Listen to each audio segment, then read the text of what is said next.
आज बहुत ज़माने बाद आपसे मुखातिब हूँ।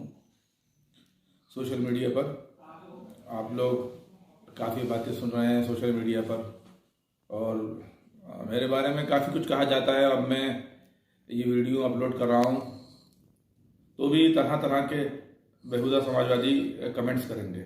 बहरहाल मुझे इनसे कोई फ़र्क नहीं पड़ता है, क्योंकि जो सही है, जो सच है,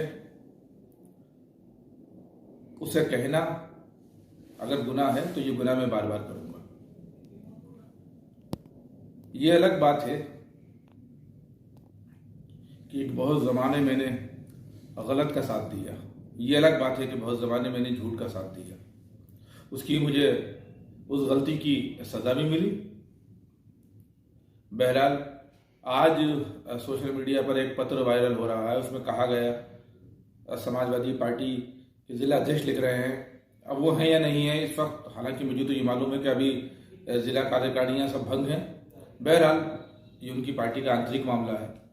तो श्री वीरेंद्र गोयल जी ने लिखा है कि किसी व्यक्ति को मीडिया प्रभारी या पूर्व मीडिया प्रभारी नहीं लिखा जाए, और वो मीडिया प्रभारी था ही नहीं।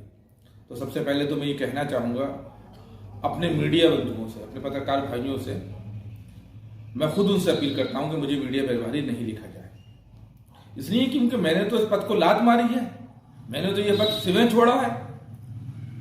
अब ये कहना कि मैं नहीं था, अगर नहीं था तो ये बात 20 साल तक क्यों नहीं कही गई? आज मेरे भारतीय जनता पार्टी में शामिल होने के बाद क्यों कही जा रही है? और शामिल होने के भी कई महीने बाद क्यों कही जा रही है? खिसियानी बिल्ली खंबा नोचे। बहरहाल ये उनका काम है।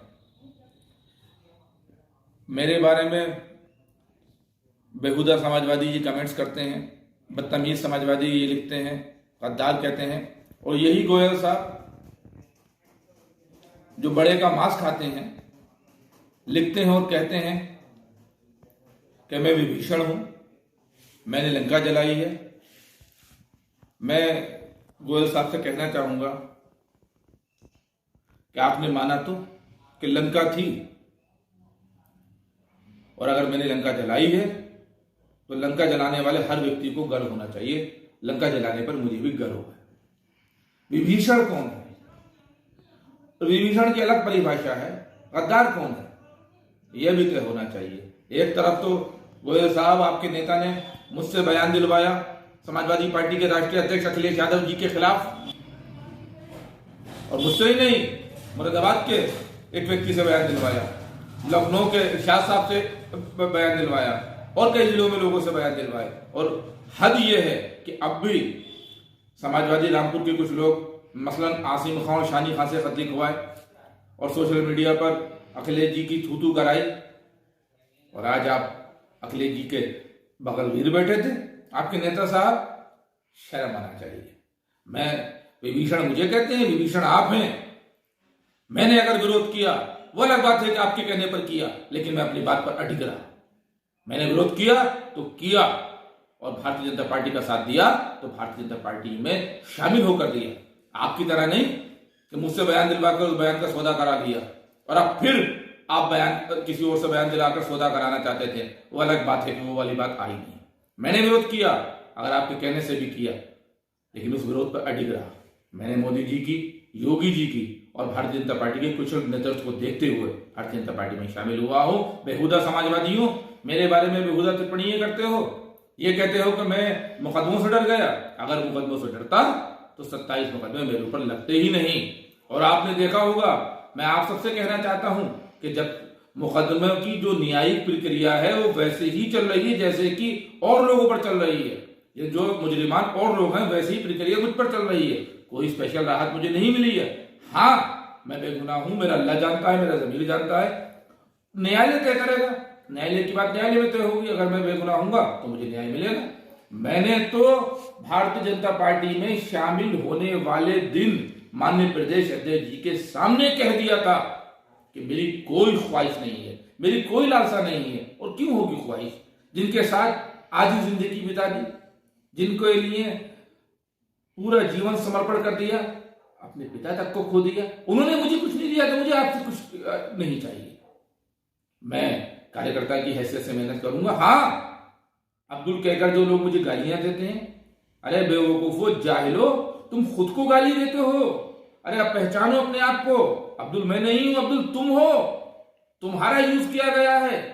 जो अपने आप को सेकुलर दल कहते हैं, समाजवादी हो या कांग्रेस हो, तुम्हारा यूज किया है, तुमसे दरियां बिछवाई हैं, और उसके बाद तुम्हें छोड़ दिया चौराहे पर।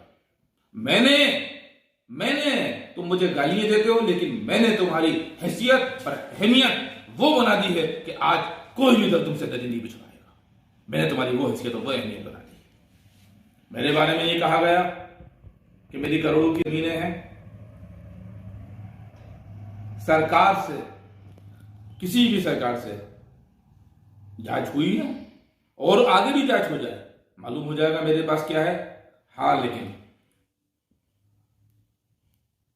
आपके नेता के बेटे साहब के नमाजी दोस्तों ने, जो नमाज पढ़ते हुए पकड़े गए थे, उन्होंने बता दिया है कि आपकी प्रॉपर्टियां कहां कहां है, नोएडा से लेकर रामपुर तक कहां कहां है। आपकी प्रॉपर्टी के बारे में पता चल गया है। दूसरों पे उंगली उठाने से पहले सोचें। मैं भारतीय जनता पार्टी में शामिल हुआ, ये मेरा फैसला है। जो मेरे साथ लोग आए उनको स्वागत है, जो नहीं आए उनकी अपनी विचारधारा है, व्यक्तिगत विचारधारा है। लेकिन दूसरे पर किसी दूसरे दल में जाना, टिप्पणियां करना, आप अपने नेता से तो पूछें। वो माननीय मुख्यमंत्री जी का हाथ क्यों पकड़ रहे थे विधानसभा सचिवालय में, विधानसभा में? उन्होंने अपने परिवार को मुख्यमंत्री जी की खुशामद करने के लिए क्यों भेजा था? वो माननीय मुख्यमंत्री जी का हाथ पकड़े तो वो सही। और मैं अगर भारतीय जनता पार्टी में शामिल हूं तो मुझे बेहुदा समाजवादी गाली देंगे, दो और गाली, मुझे इससे कोई फर्क नहीं पड़ता, क्योंकि मैं सच के साथ हूं और मैं सही के साथ हूं। लेकिन मुझे गाली देने वालों, ये भी याद रख लेना कि दुनिया की सबसे बड़ी मुकद्दस किताब कुरान शरीफ है, आपके नेता ने उसको जमीनों में चिनवाया था। ये अभी शुरुआत है, ये बातें आगे भी जारी रहेंगी, आगे भी और खुलासा होता रहेगा। मुझे छेड़ा गया है, इसलिए मैं उन बातों का जवाब दे रहा हूं। मैंने जवाब नहीं दिए थे, मैंने तो शामिल होने वाले दिन ये कहा था कि भारतीय जनता पार्टी की नीतियों को देखकर शामिल हुआ हूं। लेकिन मेरे बारे में ये कहा कि अब्दुल पोछा लगाएगा। अरे मैं तो कुछ भी कर लूंगा, मैं अब्दुल थोड़ी हूं। हाँ, अब्दुल किसी भी दल में पोछा नहीं लगाएगा, ये मैंने हैसियत बना दी है। आगे भी आपसे बात होती रहेगी, बहुत जल्दी बहुत खुलासे होंगे, बहुत जल्दी आपसे मुलाकात होगी।